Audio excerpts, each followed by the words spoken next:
মেক্সিকোতে ভয়াবহ বাস দুর্ঘটনা, নিহত অন্তত ৪১।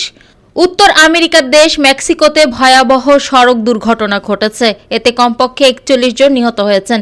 দুর্ঘটনায় বাসটি সম্পূর্ণরূপে পুড়ে গেছে এবং এর ফলে বিপুল সংখ্যক মানুষের প্রাণহানির ঘটনা ঘটে বলে মনে করা হচ্ছে। মেক্সিকোর দক্ষিণাঞ্চলে একটি বাস দুর্ঘটনায় অন্তত ৪১ জন মারা গেছেন বলে দেশটির তাবস্কো প্রদেশের সরকার জানিয়েছে।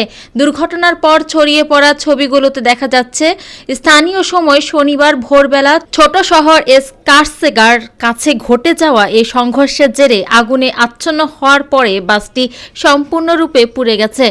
বাস অপারেটর ট্যুরস অ্যাকোস্টা জানিয়েছে, গাড়িটিতে ৪৮ জন যাত্রী ছিলেন এবং এটি কানকুন থেকে তাবাস্কো যাচ্ছিল।